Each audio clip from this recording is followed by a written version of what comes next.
El día 6 de junio, el Comité de Derechos Humanos de la Organización de las Naciones Unidas dictaminó, esto es, resolvió, esto es, decidió, después de 8 años, condenar al Estado ecuatoriano por la vulneración de los derechos constitucionales de los hermanos Roberto y William Isaías Dazú. Los condena por la vulneración al debido proceso, que es un derecho reconocido tanto por los pactos internacionales como por la Constitución de la República del Ecuador, cuando se expidió el mandato constituyente número 13, por el cual frustró la tutela judicial efectiva de los hermanos Isaías de todos los procesos de incautaciones que sufrieron. Y esa vulneración de los derechos constitucionales a través del mandato 13 conlleva que la Organización de las Naciones Unidas, esto es, el Tribunal del Mundo, condene al Estado del Ecuador textualmente a dar una plena reparación a los hermanos Isaías que fueron afectados por la vulneración de sus derechos. Y esa plena reparación, que significa reparación integral, y su nombre lo indica, es reparación económica, es reparación jurídica y es reparación moral. Eso ordena la ONU al Ecuador, porque es un fallo vinculante, que en 180 días le informe sobre todos los actos y acciones ejecutadas por el Estado del Ecuador para reparar esos derechos.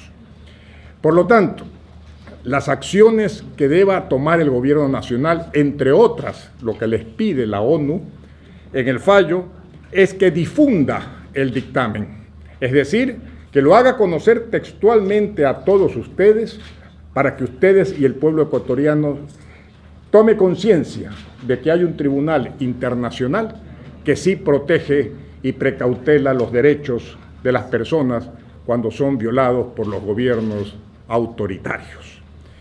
Y eso es lo que vamos a hacer nosotros el día de hoy, a distribuir entre ustedes el texto completo de la resolución de la Organización de las Naciones Unidas, para que ustedes vean la verdad, veracidad, confirmación de una verdad que 8 años han buscado los hermanos Isaías en el Tribunal del Mundo, repito, internacional. No se olvide que es una votación unánime.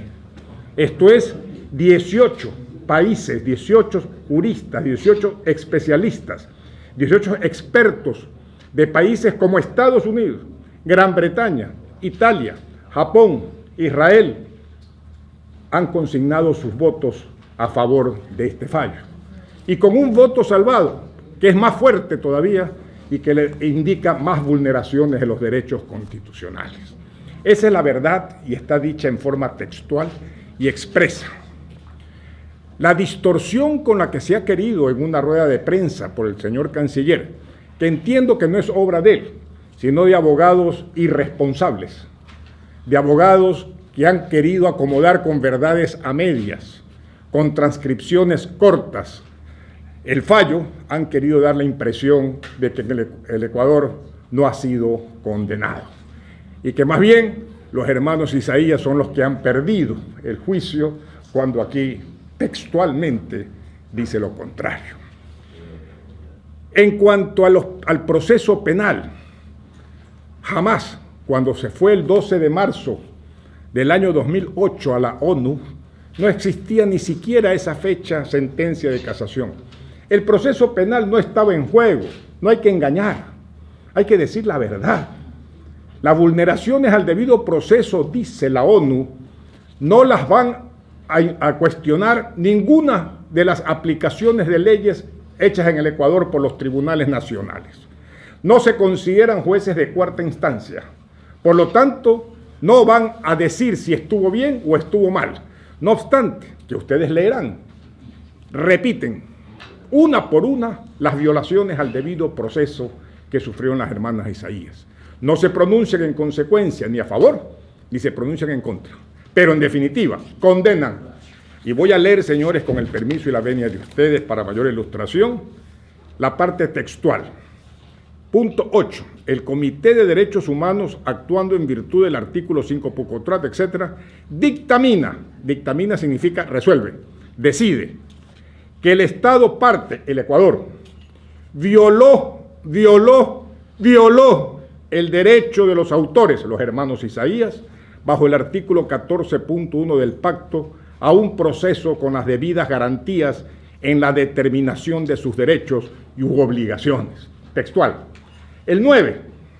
De conformidad con el artículo tal, el Estado Ecuador tiene la obligación de proporcionar a los autores un recurso efectivo en cuyos derechos reconocidos en el pacto hayan sido violados. En consecuencia, el Estado parte debe asegurar que los procesos pertinentes cumplan con las garantías de conformidad con el artículo del proyecto. Y finalmente dice que los condena a una plena reparación. Cuando ustedes lean el artículo 18 de la Ley Orgánica de Garantías Jurisdiccionales del Ecuador, verán que la reparación significa la situación patrimonial de los Isaías al día 7 de julio del 2008. Y eso implica devolución de todos los bienes confiscados que no hayan sido vendidos o cedidos, la indemnización por equivalente de todos aquellos bienes que hayan sido cedidos o vendidos, y finalmente la reparación moral, que es la publicación de este fallo para que el continente americano y el mundo entero sepa en qué consistieron las vulneraciones a los derechos constitucionales. En consecuencia, debo decir, en honor a la verdad, después de que el gobierno, a través del señor canciller, ha dicho una versión que no responde a la verdad, era nuestra obligación ante ustedes, entregándoles los documentos para que aprecien la veracidad de lo que acabamos de informar. Y nosotros sí estamos abiertos a cualquier pregunta que se nos quiera hacer. Bueno, doctor, creo que la primera pregunta sería, lógicamente, ¿cómo explican ustedes la declaración de esta mañana del canciller en la que, cito textualmente lo que él leyó, él decía que en tramitación del proceso no se vulneró los derechos a ser juzgados sin dilaciones indebidas, los derechos de los hermanos Isaías, y que se confirma que los jueces han atendido todos los requerimientos procesales, en particular del penal? Eso leyó el canciller esta mañana. Sí, yo quisiera que cuando usted lea el fallo, se dé cuenta de lo que él dice. El fallo lo dice poniendo después de eso, coma, según el Estado Ecuador. Según el Estado Ecuador. No son versiones de ellos. Ese no es el pronunciamiento. No es el pronunciamiento. Pero en cambio, yo sí le pido que cuando usted reciba este fallo, que lo van a recibir, vean las palabras textuales de los numerales 8, 9 y 10, donde está la condena al Estado del Ecuador por la vulneración de los derechos. Y más aún, la orden de reparación integral. Esa es la verdad. Y podemos confrontarla. Ahora, yo no creo que el señor canciller lo haya hecho él, porque no es abogado, entiendo que no es abogado, no parece ser abogado. Lo ha hecho algunos asesores, me imagino, de la Cancillería, sin conocimiento alguno de qué es lo que estaban escribiendo. O hubo mala fe. No hay otra alternativa. Pero no se puede mentir de esa forma. Bueno, le toca al Estado ecuatoriano y a nosotros, por supuesto. De acuerdo con el artículo 101 del reglamento al protocolo facultativo del Pacto Internacional, Ginebra, la ONU nombra un relator que monitorea la ejecución del fallo, desde su inicio. Ese que pasaría a ser, en otras palabras, el juez ejecutor, es el que va observando si se va cumpliendo o no se va cumpliendo, o si está organizando el Ecuador una reparación o no. Por lo menos el señor canciller dijo esta mañana, si mal no recuerdo, en su malhadada rueda de prensa, que el comité que existió, dice, fíjense que reconoce, el comité considera que existió una afectación del derecho a un proceso con las debidas garantías, que no lo tuvieron. Y en consecuencia dice que en 180 días le informarán a Ginebra qué han hecho para la reparación de eso. Pero no les dicen a ustedes, como deberían decir, a qué están obligados. ¿Qué es lo importante? Están obligados, después de que el mandato 13 está declarado contrario al Pacto Internacional de Derechos Civiles Políticos, a la nulidad. La nulidad del mandato 13 conlleva la ineficacia de la resolución de incautaciones. Y al ser las resoluciones de incautaciones nulas también arrastradas o llevadas por el mandato 13, inmediatamente se vuelve la reparación patrimonial una realidad. ¿Qué es a lo que condena? este fallo. Sí, doctor, la reparación moral que usted cita, con declaraciones como las de esta mañana, harían presumir que es un tanto lejana, ¿no cree usted? Y la reparación patrimonial de no darse, ¿cuál sería la alternativa o el siguiente paso que harían los señores Isaías en torno a eso? Muy bien, nosotros creemos que las declaraciones del señor canciller serán desmentidas por algún funcionario del gobierno responsable, ¿no? Porque no creo que esas mentiras de ese tamaño, de esa dimensión, y viendo ustedes y el pueblo ecuatoriano este fallo, vayan a mantenerse. Saldrá alguien de un nivel ejecutivo alto a decir que hubo un error en la interpretación o hubo un error en la difusión que le dieron a esa interpretación. Espero. Pero si no es así, hay formas de hacer ejecutar un fallo del Tribunal del Mundo. No nos olvidemos que no es un tribunal cualquiera, es la Organización de las Naciones Unidas. Es un dictamen inapelable. Inapelable, vinculante, obligatorio, ya no hay nada más que pronunciarse, solo se publica en el informe anual del mes de octubre, donde queda el fallo como precedente jurisprudencial, lastimosamente para el Estado ecuatoriano, pero felizmente, repito, para los defensores de los derechos humanos.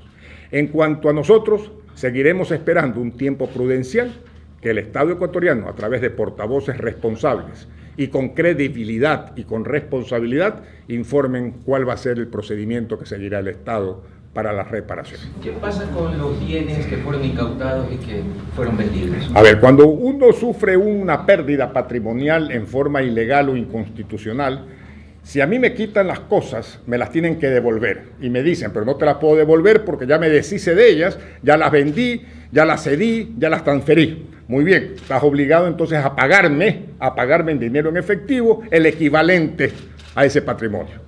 Y si hay otros bienes que no han sido vendidos, que no han sido cedidos, que no han sido transferidos, me los devuelve íntegro. O sea, me devuelve el paquete accionario, si son personas jurídicas, de esos bienes. Eso es por compensación. Entonces, esas pérdidas patrimoniales así se reparan. Y repito, queda flotando la reparación moral, que es la reparación reconociendo el Estado que vulneró los derechos el día con el mandato constituyente en julio del 2008. ¿Cómo queda el asunto de la extradición que tanto se ha hablado de los señores? Bueno, veamos lo siguiente. Yo les doy los elementos y ustedes saquen las conclusiones. 5 veces se ha pedido la extradición. 5 veces ha sido negada la extradición. Pregúntese por qué. Porque el gobierno, que es sujeto pasivo de la extradición en este caso, le dice, cúmplame, señor Estado, con el convenio de extradición. Y dígame, ¿dónde está el peculado en el caso Isaías? ¿Dónde está? Que se extrajeron el dinero, se llevaron el dinero y ¿dónde depositaron el dinero?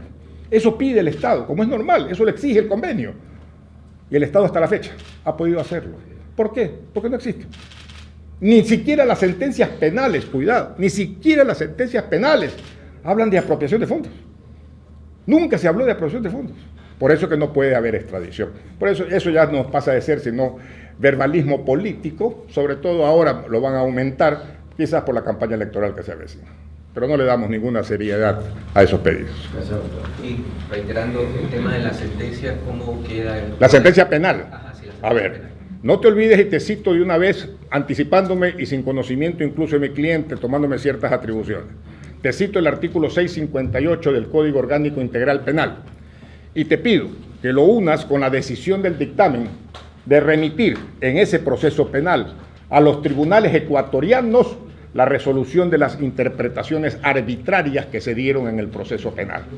Y lo remite, y esa remisión a los tribunales nacionales se configura en el artículo 658 del Código Orgánico Integral Penal, que es el recurso de revisión por errores de hecho arbitrarios y de mala aplicación del derecho. Con todo este accionar jurídico que parece de favor de los Isaías, entonces pronto que ellos puedan venir al país. Bueno, eso es una decisión que no está todavía ni siquiera en comento, porque el efecto de la sentencia condenatoria en este gobierno es inalterable. Y no creemos que se altere en este gobierno, ¿no? Así que eso de sacrificar la libertad en base del principio de inocencia es una cuestión que yo no la recomiendo a ningún cliente, por si acaso. Y peor cuando la orden de prisión es injusta e inconstitucional.